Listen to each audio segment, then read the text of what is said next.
Le canal carpien est un passage resserré, étroit, en forme de C dans le poignet, qui est constitué de petits os et de ligaments.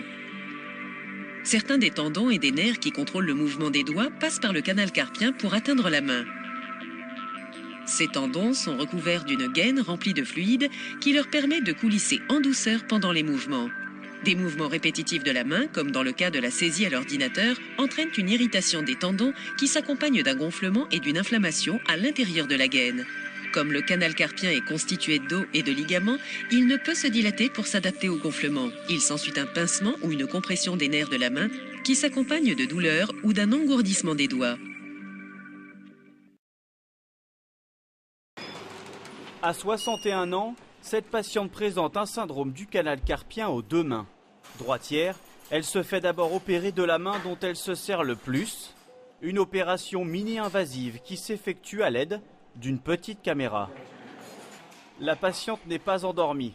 L'anesthésie est loco-régionale. Grâce à une simple piqûre sous l'aisselle, seul son bras est insensible. Un garrot est placé au-dessus de son coude pour éviter les saignements. Le premier temps, c'est de ouvrir le poignet au-dessus du ligament. Donc là, j'ouvre la peau et je vais, avec une petite paire de ciseaux, effondrer la paroi de l'avant-bras. Et je soulève toutes les structures pour pouvoir rentrer dans le canal. Dans ce canal, le chirurgien insère un endoscope muni d'une petite lame. Lorsque je tire la gâchette du pistolet, vous avez un couteau qui sort. Voilà. Vous voyez la lame qui sort ? Toute l'opération se déroule sous la peau.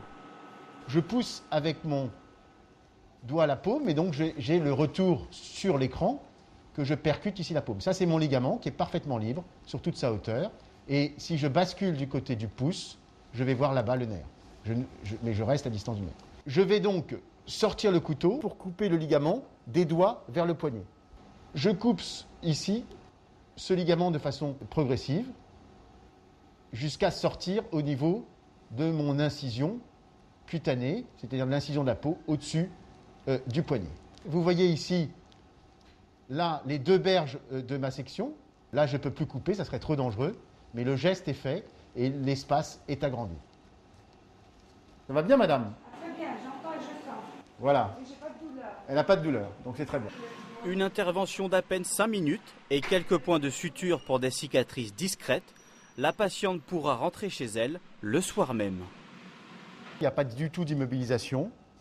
Elle va pouvoir tout à l'heure prendre son petit déjeuner, avoir des activités manuelles. Mais on recommande aux patientes de ne pas porter des charges lourdes pendant la période de cicatrisation, ne pas avoir des activités forcées importantes.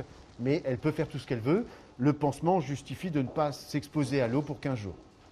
15 jours au bout desquels la patiente viendra se faire enlever les fils.